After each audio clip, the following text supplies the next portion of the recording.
Shri Gayatri tours and travels Chardham యాత్ర complete travel plan.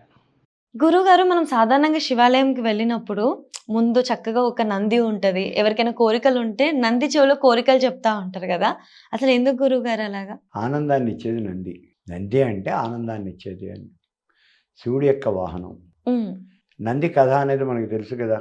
హ్మ్. నంది భూలోకంలో ఒక మానవుడు. హ్మ్. సరే అతను బ్రహ్మాండమైన తపస్సు చేశాడు. అతడికి కూడా కైలాసంలో చోటు కల్పించాడు ఈశ్వరుడు. హ్మ్. అలా చోటు కల్పించినప్పుడు ఈశ్వరుడికి వాహనంగాను, అలాగే పార్వతీదేవికి అతను ఒక ముద్దుల కుమారుడుగాను కూడా హ్మ్. ఆయనకు వరం ఇచ్చాడు. ఓకే. అక్కడ ఈశ్వరుడి యొక్క గణాల్లో ప్రముఖమైనటువంటి స్థానాన్ని వహించినటువంటి వాడు నంది. హుహు. నంది అవునంటేనే అక్కడ ఏమన్నా పని జరుగుతుంది, లేకపోతే ఏం జరగదు.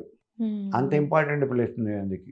హుహు. అందుకని శివుడి వాహనం కదా. హ్మ్. సామాన్యంగా దేవత యొక్క వాహనం ఏదైతే అది ఎదురుకుండా ఉంటుంది. హ్మ్. ఆయన ఎక్కడేనంతే విష్ణువాలయం అంటే గరుడు ఉంటాడు ఎదురుకుండా. హ్మ్. అమ్మవారి ఆలయం అంటే సింహం ఉంటుంది. అవును. సింహం పులో ఏదో ఒకటి ఎదురుకుండా ఉంటుంది. ఇలా ఉన్నప్పుడు శివుడికి ఎదురుకుండా మనకి నందీశ్వరుడు. హ్మ్. ఈ నందీశ్వరుడే చాలా పెద్ద పెద్ద నందులు ఉన్నటువంటి ప్రదేశాలు కూడా ఉన్నాయి. హ్మ్. అవును గురుగారు. 14 అడుగులు 15 అడుగులు ఎత్తు ఉన్నటువంటి నందీశ్వరుడు కూడా ఉన్నాయి మనకి. హ్మ్. పెద్ద పెద్ద నందులు ఉన్నటువంటి. అవునవును. సరే, ఇప్పుడు రాముడి దగ్గరికి వెళ్ళాలి అంటే ముందుగా మనం హనుమంతుడి యొక్క పర్మిషన్ తీసుకోవాలి. హ్మ్. హనుమంతుడు అవునంటేనే అసలు ఈయనే నీ కోరికలు తీరుస్తాడు కదా. హనుమంతుడు ఒకటే చెప్పాడు, హ్మ్. మీరు ఎందుకయ్యా రాముడి దాకా పెడతారు, ఆ రామచంద్రుడు ఎందుకు ఇబ్బంది పెడతారు, మీకేం కావాలో చెప్పండి, మీ కోరిక నేను తీరుస్తాను అంటాడు. హ్మ్. అట్లాగే ఇక్కడ నందీశ్వరుడు కూడా, మీకు ఈశ్వరుడితో పని ఏంటి అసలు, హ్మ్. మీ కోరిక తీరాలి అంతేనా, హ్మ్. నాకు చెప్పండి ఏం కావాలో. హ్మ్. అందుకు మనం వెళ్ళి ముందు నందీశ్వరుడి దగ్గర చెప్పుకుంటాం, స్వామి నాకు ఇది కావాలి అని. హ్మ్. అదే ఇక్కడే మన కోరిక అనేది తీరిపోతుంది. హుహు. అయితే మనమేమో అసహజమైనటువంటి కోరికలు ఏమైనా కోరినట్లయితే అది ఇబ్బంది వచ్చేది. ఎవరికైనా అంతే. హ్మ్. మనం కోరే కోరికలు అసహజం అయితే, హ్మ్. అంటే అసహజము అంటే ఒక్కసారి మనం కోట్లాది రూపాయల సంపద నాకే కావాలి, హ్మ్. ఇలా మనం కొన్ని వేల కోట్ల రూపాయలు నాకే కావాలి, వస్తే నువ్వేం చేసుకుంటావు, హ్మ్. అది కూడా ప్రశ్న వస్తుంది. అవును. అది తెలియదు. ముందు ఆ సంపద నాకు కావాలి, ఇది లోభము అంటాం మనం.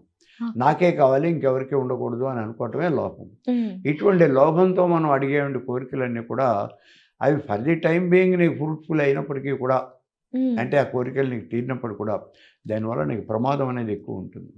హ్మ్. ఎవరికైనా సరే, ఓకే. ఎవరికైనా సరే. ఇప్పుడు ప్రపంచ విజేత కావాలి అనుకున్నాడు ఆ రోజున హిట్లరు. హ్మ్. అంతకుముందు అనుకున్నాడు నెపోలియను. ఏమయ్యారు? అంతే. చరిత్రలో కలిసిపోయారు. హ్మ్. అంతే. ఓకే. ఇవాళ రోజున అంతే కదా. ఈ ప్రపంచం మొత్తాన్ని నేను ముస్లిం సామ్రాజ్యంగా మార్చేస్తాను అన్నాడు ఖొమైనీ. ఏమైపోయాడు? హ్మ్. అంతే. చరిత్రలో ఉన్నారు ఇప్పుడు అంతే ఏముండదు. ఒక స్టోరీలో. ఎవ్వరు అలా అనుకున్నవాడు ఎవరు కూడా ఇది ఉండదు.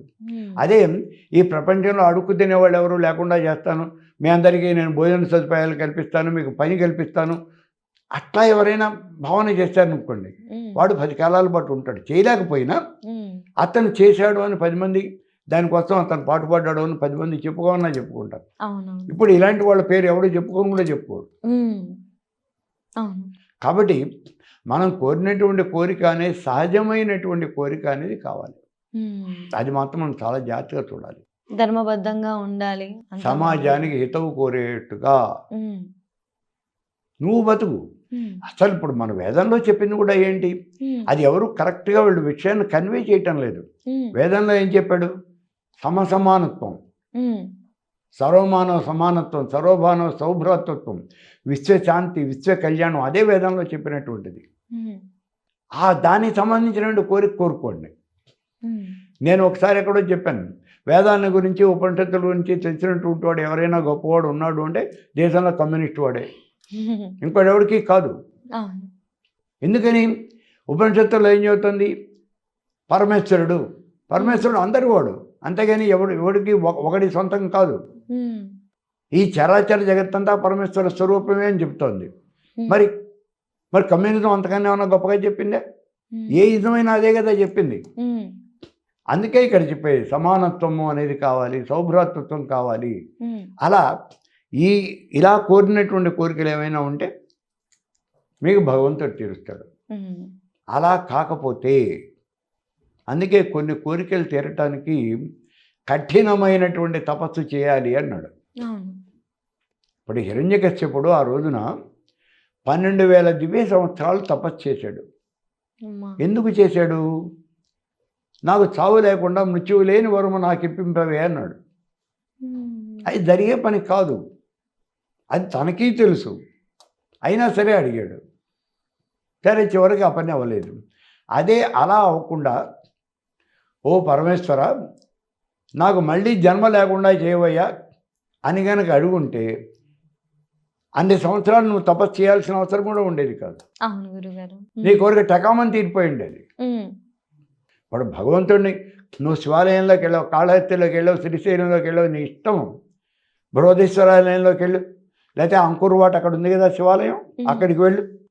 అక్కడైనా సరే ఈశ్వరుణ్ణి అందరూ బాగుండాలి అలా నువ్వు అడుగు. నీ కోరిక తీరటానికి అవకాశాలు ఎక్కువ ఉంటాయి. అంతేగాని మొత్తం దేశంలో ఉన్న సంపద అంతా మా ఇంట్లోనే కావాలి, ఏమవుతుంది మీ ఇంట్లో వస్తే? మిగిలిన వాళ్ళంతా ఒక రోజున ఎప్పుడో ఒక శుభముహూర్తాన్ని మీ ఇంటి మీద దండయాత్ర చేసి మొత్తం దూచుకుపోతారు. అంతే. అవును గురుగారు. దానివల్ల ఉపయోగం లేదు. అందుకని నందీశ్వరుడి చెవిలో మనం ఏదైనా ఒక కథ చెప్పినా, ఒక కోరిక కోరినా ఆ నంది కూడా ఆనందించేటువంటి కోరిక కోరాలి. చాలా బాగుందయ్యా నువ్వు చెప్పినటువంటి కోరిక, ఈ పని చేస్తే చాలా బాగుంటుంది. ఎందుకంటే పూర్వకాలంలో ఒక ఆయన గౌతముడు అనే మహర్షి గాయత్రి మంత్రాన్ని జపం చేశాడు. దేవత ప్రత్యక్షమైంది. ఏం కావాలి అంది. నాకేం అక్కర్లేదమ్మా, నేను చూడాలనిపించింది, పిలిచాను అన్నాడు. సరే అయినా నీకు వరం ఇస్తున్నాను పో అంది. ఏమిటది? నువ్వు చేత్తో 4 గింజలు నేల మీద అలా విసిరితే వెంటనే నువ్వు కన్ను తెరిచే లోపల ఆ గింజలు కాస్త మొలకెత్తేస్తాయి. మొలకెత్తేయటం కాదు, పళ్ళు కాయలు పూలు కాచేస్తాయని. అంటే ఓ మామిడి టెంకాయ కనుక విసిరేస్తే మరుక్షణంలో అది మామిడికాయలు మామిడి పళ్ళు కాచేస్తుంది. ఇటువంటి వరం నీకు ఇస్తున్నాను అంది. నేను ఏం చేసుకోనమ్మా, అలాగే కానీ అన్నాడు. ఆ వరం ఆయనకి ఎందుకు? ఆయన ఋషిస్తాడు. కొంతకాలం తర్వాత ఆ దేశంలో పెద్ద కరువు వచ్చింది. తింటాయని తిండి లేదు. అందరూ చాలా ఇబ్బంది పడుతూ మహర్షి నువ్వే శరణు అని వేడుకున్నారు. అప్పుడు ఆయనకి గుర్తొచ్చింది ఈ వరం ఉంది కదా అని. వెంటనే ఒక గుప్పిడి గింజలు తీసుకొని నేల మీద చల్లాడు, ధాన్యం వచ్చేసింది. అందరికీ భోజనాలు పెట్టాడు. అట్లా కొన్ని నెలల తరబడి మళ్ళీ వర్షాలు పడేదాకా వాళ్ళందరినీ పోషించాడు. చేసినటువంటి పని చూడు, 10 మందికి ఉపయోగించే పని చేశాడు. దాంతో దేవతలు కూడా ఆయన చాలా గొప్పగా మెచ్చుకున్నారు. నీకు ఇచ్చినటువంటి వరాన్ని నువ్వు ఇలా సద్వినియోగం చేశావు అని చెప్పేసి మెచ్చుకుంటారు. అందుకే మనం నందీశ్వరుడి చెవిలోకి వెళ్ళి నాకు ఈ కోరిక కావాలి అన్నప్పుడు కూడా అది 10 మందికి ఉపయోగించే కోరిక కనుక అయితే ఆ నందీశ్వరుడు కూడా చాలా ఆనందిస్తాడు. మీ కోరిక తీరడానికి అవకాశాలు ఎక్కువ ఉంటాయి. అందుకని మనం అలా కనుక చేసినట్టయితే, ఇప్పుడు ఎందుకు చెప్తామంటే చెప్పాను కదా, నంది కనుక చెబితే ఈశ్వరుడు కాదనడు. ఈశ్వరుడి యొక్క వాహనం, ఈశ్వరుడికి అతి ప్రియమైనటువంటి వాడు నంది. అందుకని ఆ నందిని పట్టుకుంటాం మనం. అందుకే నంది కొమ్ముల మీద చేయి వేసి వెనకాల తోకను నిమురుతూ మనం ఆ ఇవి చెప్పుకోవటం అనేది జరుగుతుంది. గురుగారు, నందికి అంత స్పెషల్ ప్లేస్ ఎట్లా వచ్చింది గురుగారు? అంటే మొత్తం కూడా జపం చేయడం వల్ల నంది చాలా గొప్ప తపస్సు వల్లే, చాలా గొప్ప భక్తుడు. నీకేం కావాలయ్యా అని అడిగితే నందీశ్వరుడు ఈశ్వరుడు ప్రత్యక్షమై నీకేం కావాలి అన్నాడు. కైలాసమే కావాలి నాకు అన్నాడు. నీతో పాటే నేను ఉండాలి, నీ సాహిత్యం కావాలి.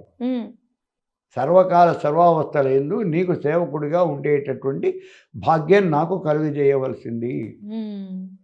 నేను నా వీపు మీద ఎక్కించుకుని తిప్పేటువంటి భాగ్యం నాకు కలుగజేయవలసింది, నేను సేవకుడుగా అన్నాడు. అంతే. మరి ఆటోమేటిక్గా ఈశ్వరుడు కూడా ఆనందిస్తాడు కదా. అంతే జరిగింది. ఓకే, తపస్సుతో సాధనతో నందీశ్వరుడు శివుని మెప్పించి ఆ స్థానాన్ని పొందగలిగాడు. మెప్పించి కూడా మంచిదైనటువంటి కోరిక కోరాడు. అవునవును. ధన్యవాదాలు గురుగారు.